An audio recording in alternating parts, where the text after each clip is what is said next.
Bem-vindos ao Mundo na Zona, esse programa aqui no canal do Zona Curva em que a gente fala sobre política internacional toda semana. Eu sou a Giovana Branco, eu sou doutoranda em ciência política e pesquisadora de política externa russa e hoje eu tô aqui para ressaltar os principais acontecimentos do sistema internacional nesses últimos dias. Começando com o possível plano do exército alemão de atingir a ponte da Crimeia que interliga a Rússia à Península da Crimeia e possivelmente entrar em um conflito direto, uma guerra contra os russos. Na última semana, uma jornalista de um grande jornal russo divulgou que teria interceptado uma conversa entre militares do alto escalão do exército alemão e que nas transcrições desta conversa havia uma prova material de que o exército alemão estaria planejando esse ataque à ponte da Crimeia. Segundo essa jornalista, durante essa conversa, que de novo foi interceptada ainda aparentemente de uma forma ilegal, esses militares do alto escalão estariam discutindo qual a real capacidade de utilizar os mísseis Taurus, que são mísseis de fabricação alemã, de uma forma eficiente contra um ataque da Crimeia, mas também como fazer esse ataque de uma forma que seria negável para o exército alemão, de uma forma que a Alemanha não precisasse de fato assumir responsabilidade sobre esse ataque. Portanto, o que a gente teve nessa última semana é uma acusação extremamente séria. Tirando de lado o fato de a gente ainda não ter a confirmação se essa conversa de fato aconteceu, se ela é real e se a gente pode utilizar esses dados tendo eles sido captados de uma forma ilegal, ainda assim, se de fato isso aconteceu entre os militares alemães, é uma grande contradição à política externa alemã que o governo do Olaf Scholz tem seguido nesses últimos dias. Nós também vimos há pouco mais de uma semana uma declaração equivocada do presidente francês Emmanuel Macron, que sugeriu que talvez no futuro a Europa e a França, obviamente, poderiam enviar tropas à Ucrânia e dessa forma começar a, de fato, participar desta guerra com a Rússia, entrar de fato no fronte de batalha. E no mesmo dia, em questão de algumas horas, o primeiro-ministro alemão Olaf Scholz desmentiu essa possibilidade e disse de forma muito clara que a Europa não pretende enviar tropas para a Ucrânia e que não há nem nesse momento e nem no futuro qualquer pretensão europeia de entrar em guerra com a Rússia. A gente já veio falando sobre isso ao longo de vários programas aqui no Zona Curva, que esse possível envolvimento europeu no campo de batalha em prol da Ucrânia significaria, no limite, uma escalada de violência tão grande que a gente estaria falando da Terceira Guerra Mundial. E mais do que falar da Terceira Guerra Mundial, a gente estaria falando de um conflito violento, armado, entre atores nuclearizados. Então, seria de fato um conflito em um nível de violência que a gente nunca viu na história da humanidade. Então, obviamente, os atores, se a gente imaginar que eles são atores racionais, que eles estão ali calculando os custos e benefícios de qualquer tipo de intervenção nesse sentido, compreendem que não é sábio, não é crível de fato essa ameaça, ou pelo menos a sugestão de que a Europa ajudaria a Ucrânia de fato no campo de batalha, e não como a gente tem visto desde o início desse conflito, que já tem agora 2 anos, que seria essa ajuda indireta.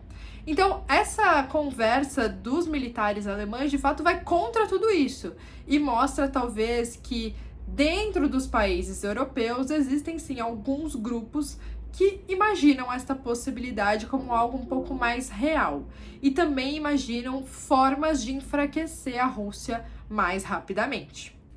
Logo depois de sair esse grande furo de reportagem, o porta-voz do governo alemão divulgou uma conversa de que isso seria um absurdo de propaganda russa, de que isso não tinha ligação com a realidade, de que a Alemanha não tem qualquer pretensão de entrar em guerra com a Rússia. Isso tudo foi também reforçado pelas próprias falas do Olaf Scholz, primeiro-ministro alemão, dizendo que hoje a OTAN não tem e nem vai ter no futuro nenhuma pretensão também de escalar esse conflito na Ucrânia, entende os custos, né, de uma escalada de violência contra a Rússia. Então a gente tem oficialmente esse discurso, né, criticando essa jornalista e de alguma forma até mesmo denunciando isso tudo como se fosse uma grande mentira, mas o ministro da Defesa da Alemanha declarou que, de fato, uma conversa foi interceptada entre os militares do alto escalão. Não disse qual conversa, não disse sobre o que se tratava, nem quem eram esses militares, mas o timing realmente nos dá a entender que, de fato, isso realmente aconteceu, que essa conversa foi real, que não é uma questão de propaganda, mas que não necessariamente o governo alemão tivesse ciência dessas ideias que estavam acontecendo dentro do seu exército. Então, por enquanto, temos essas informações. Obviamente, os russos já reagiram à moda russa, como sempre, e também mostraram que a sua ameaça é crível. O Putin já tinha feito isso depois da declaração do Emmanuel Macron, dizendo justamente que ele não hesitaria em utilizar os seus armamentos nucleares caso os europeus entrassem nesse conflito. E ele teve uma reação muito parecida agora com essa declaração dessas conversas na Alemanha. Alguns dias depois, o Olaf Scholz também declarou que a Alemanha não pretende enviar qualquer míssil Taurus justamente para a Ucrânia. E os ucranianos vêm reclamando muito na demora de envio de suprimentos justamente na defesa aérea do território ucraniano. Então, agora a gente de fato parece ter um certo impasse. Imagino que alguns países europeus que vinham ajudando bastante a Ucrânia no envio de armamentos, pode ser que eles deem uma certa recuada durante esses dias agora, que existe uma grande tensão, de fato, né, por conta dessas declarações, a Alemanha principalmente, então mostra que essa decisão de não enviar esses mísseis até podia já ser uma decisão estratégica que a Alemanha vinha tomando de qualquer forma, por conta de um cansaço europeu em relação a esse conflito, por conta da incapacidade da Ucrânia de fato fazer uma contraofensiva bem sucedida. Isso tudo já podia estar nos planos alemães, mas diante dessa interceptação de conversas entre os militares alemães, mostrando um certo plano de entrar em guerra com a Rússia, a Alemanha então decide não enviar esses mísseis para os ucranianos e de alguma forma diminuir a sua ajuda indireta ao campo de batalha que tem acontecido nesses últimos 2 anos. Agora eu queria falar rapidamente sobre a reunião do G20. Na semana passada eu comentei sobre uma reunião do G20 que aconteceu aqui no Brasil, lá no Rio de Janeiro, que foi uma reunião dos chanceleres. Então, uma reunião estritamente um pouco mais política, né, entre as 19 maiores economias do mundo e a União Europeia, todos combinados, portanto, como os grandes movimentadores da economia global. Além dessa reunião dos chanceleres do G20, que aconteceu na cidade do Rio de Janeiro, nós tivemos uma outra reunião que fica conhecida como G20 financeiro. Então, presidentes do Banco Central, ministros da Economia que se reuniram aqui em São Paulo também para falar sobre aspectos econômicos. E assim como na reunião dos chanceleres, aconteceu na reunião do G20 financeiro aquilo que o Brasil mais temia. O Brasil que é, nesse ano, presidente do G20 e, portanto, cedia nessas conferências, mas também, de alguma forma, é responsável por se colocar nesse cenário, por assumir um protagonismo maior. E aconteceu exatamente aquilo que o Brasil menos queria, que foi uma reunião sem um documento de resolução final. Na outra reunião, esse documento não saiu por conta das questões geopolíticas e dos diferentes interesses que estavam ali em jogo.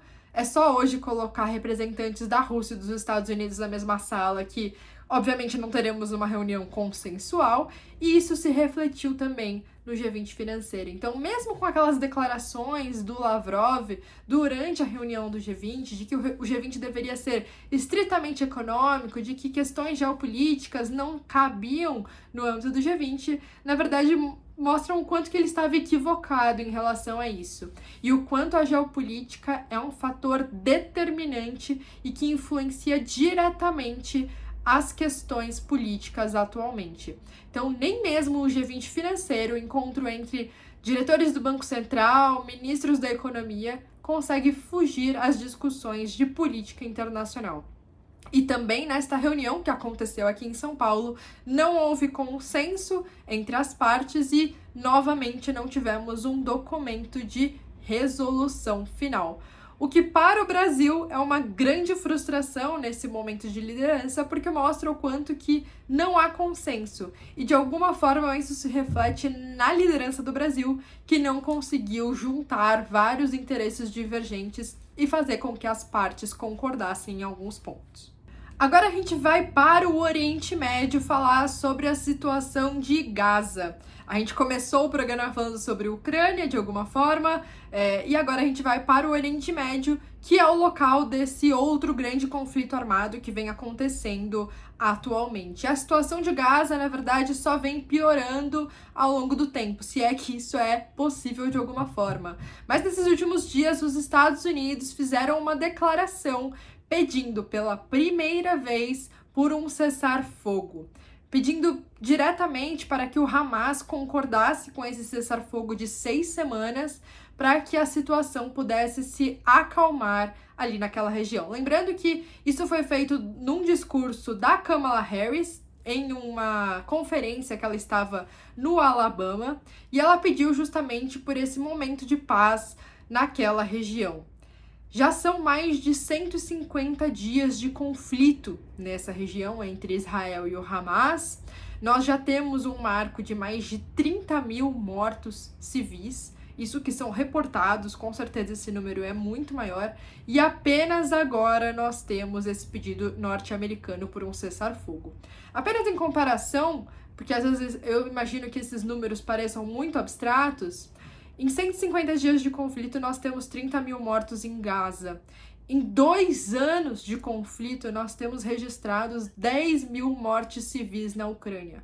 Então, é de fato algo extremamente desproporcional, é uma violência muito intensa nessa região, e isso já estava premeditado desde o início. Lembrando que a faixa de Gaza é uma das regiões mais populosas do mundo, já foi considerada a maior prisão a céu aberto do mundo. Então, quando Israel decide fazer a sua investida militar, principalmente por via terrestre, a gente já sabia que isso seria um massacre total e completo. Então agora, depois de tudo isso, os Estados Unidos, de alguma forma, contrariam os interesses israelenses e pedem por um cessar-fogo. Lembrando que, ao longo desses últimos meses, desde 7 de outubro do ano passado, nós já tivemos algum cessar-fogo entre essas partes, e foi justamente nesses momentos em que Israel conseguiu recuperar o maior número de reféns que estavam em Gaza, e não nos momentos em que Israel continuava os seus ataques de forma constante contra o Hamas. Então, se a gente imaginar que o interesse principal do governo israelense seja recuperar os seus cidadãos, continuar atacando não é exatamente o melhor caminho comparando com os ganhos do passado. A gente ainda tem que lembrar também sobre uma tragédia que aconteceu na semana passada, que foi a morte de dezenas de pessoas em meio à tentativa de buscar algum tipo de ajuda humanitária. Eu tô falando aqui tanto do atropelamento de vários palestinos por caminhões que estavam levando ajuda humanitária e também pelo tiroteio que soldados israelenses iniciaram contra essa população, que também, de novo, estava tentando buscar ajuda em caminhões. Segundo o exército israelense, os soldados não tiveram culpa porque eles apenas reagiram a uma confusão que já estava acontecendo, e o lado palestino, obviamente, diz o contrário, que o exército de Israel atirou em pessoas inocentes, em civis que apenas queriam buscar água, comida e medicamentos nesses caminhões. Depois dessa tragédia, desse evento da semana passada, com certeza qualquer tipo de acordo, de cessar-fogo, de tentativa de paz fica ainda mais distante ali entre as partes da região. Então é muito interessante que esse tenha sido o momento escolhido pelos Estados Unidos para pedir por esse cessar-fogo e de alguma forma contrariar os israelenses. Além de tudo isso, a delegação de Israel não compareceu a um encontro que aconteceu no Cairo nesse último domingo, justamente numa tentativa de negociação com os representantes do Hamas. Segundo o porta-voz israelense, eles não compareceram porque o Hamas teria rejeitado uma proposta de Israel de divulgar a lista dos reféns que continuavam vivos na faixa de Gaza. O Hamas negou essa possibilidade e também teria havido uma negativa em relação a uma proposta dos Estados Unidos, que foi levantada em Paris há alguns dias atrás. Segundo essa proposta norte-americana, o Hamas liberaria 40 reféns israelenses e, em troca, Israel liberaria 400 palestinos que estão detidos em Israel. E essa proposta foi negada, então Israel nem compareceu a essa reunião, reforçando novamente o quanto que essa negociação e esse cessar-fogo ficam a cada dia mais distantes ali na região do Oriente Médio. E para finalizar o vídeo de hoje, eu queria falar sobre o enterro do Alexei Navalny, principal opositor do regime político russo, que morreu em circunstâncias suspeitas em uma prisão no Círculo Polar Ártico. As causas da morte ainda não foram 100% reveladas. Segundo o médico da prisão, ele teria feito uma caminhada e se sentido mal depois disso e morreu de morte súbita. Mas, diante do cenário atual e do histórico de luta aos opositores na Rússia, tudo isso se torna muito suspeito. Depois de muitos dias com o corpo do Navalny sendo, negado à sua família, finalmente aconteceu nesse final de semana o enterro dele, em que milhares de pessoas compareceram em Moscou.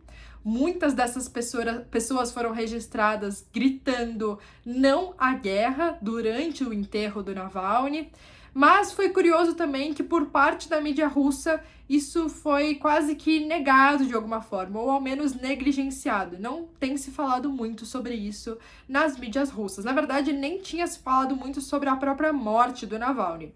Sobre o enterro, então, muito menos. E nessa mesma linha da televisão estatal russa, o presidente Vladimir Putin também, até o momento, não emitiu nenhum comunicado, não falou uma palavra que tivesse relação com a morte do Navalny, quase que seguindo uma tradição da política do Kremlin de não dar ao Navalny a importância que de fato ele tem.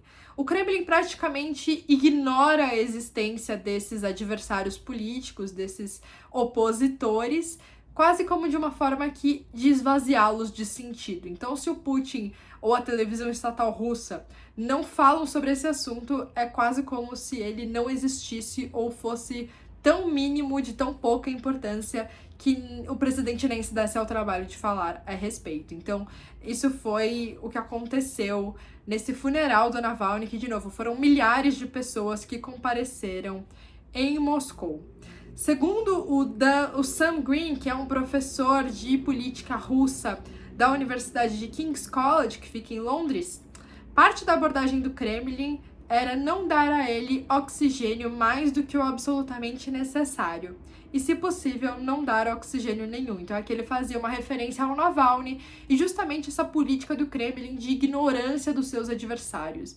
Isso já tinha acontecido durante aquela tentativa de golpe do grupo Wagner no ano passado, que foi seguida depois pelo aquele, entre aspas, acidente de avião do chefe do grupo Wagner. Então, há uma certa ignorância desses adversários na mídia estatal russa e também pelo próprio presidente, o que de alguma forma é essa tentativa de não dar oxigênio a alguma coisa, né? Não deixar que esse fogo de fato queime. Porque existe uma preocupação na política russa muito grande, não necessariamente com o indivíduo em si, com o Navalny, né? Mas muito mais com o que ele representava e principalmente o quanto que ele conseguia atear fogo nessa população que de alguma forma foi reprimida por tanto tempo, principalmente uma repressão política muito forte, né? Os russos hoje são muito conhecidos por serem muito apáticos politicamente, por não se movimentarem, por não terem iniciativa, por não irem contra o Estado. E o Navalny, de alguma forma, representava justamente o oposto disso, representava o quanto que uma pessoa, uma liderança carismática, forte, era capaz, sim, de incendiar esses desejos da população e, de alguma forma, incentivar algum tipo de luta contra o Estado russo, contra o próprio establishment russo que vem aí se formando nesses últimos 23 anos. Então, ao tirar o Navalny da vida pública, tanto enquanto ele estava vivo, quanto agora, durante a sua morte, o Kremlin vem tentando criar sobre ele, em volta dele, uma áurea de ilegitimidade. Ao não falar dele, ele, portanto, não é um ator legítimo, ele não é um ator político do jogo real, das regras que existem ali na Rússia. É quase como colocá-lo como um extremista, e é assim que a mídia estatal russa às vezes se referia ao Navalny em manifestações e tudo mais, é colocá-lo como um extremista que não tem voz de direito na política russa. Mas é curioso que durante esses últimos anos, mesmo sem ter acesso à televisão, que é hoje o principal meio de comunicação na Rússia, que é uma televisão estatal, o Navalny conseguiu apoio justamente por via da internet. Então, ao publicar nas suas redes sociais, ao publicar documentários no YouTube principalmente, ele conseguiu atingir uma massa da população que não sentia falta necessariamente da televisão e que, portanto, ele conseguiu atingir uma parcela mais jovem, mais liberal da Rússia, que tinha em contato, né, dessas suas ideias nas redes sociais e que hoje são a principal preocupação do regime russo. Em meio a tudo isso, nós temos agora renovados ataques não ao Navalny em si, que, de novo, teve seu enterro nesses últimos dias, mas a sua esposa, Yulia Navalnaya, que declarou na Europa que vai dar continuidade aos trabalhos do seu marido e que, portanto, vem recebendo várias ameaças, várias críticas na televisão estatal russa e também por russos mais conservadores. Então é algo a se acompanhar ainda até que ponto ela vai conseguir carregar o legado do Navalny, ou se a gente vai ver agora realmente o esfriamento desse movimento que ele tinha criado por algum tempo, até que de novo isso ressurja, né, mais para frente. Então, o vídeo de hoje fica por aqui. Eu espero que vocês tenham gostado desses temas. Qualquer dúvida que surgir, comentem aqui embaixo. E também sugestões para a próxima semana, é só comentar por aqui também. Muito obrigada e até o próximo vídeo.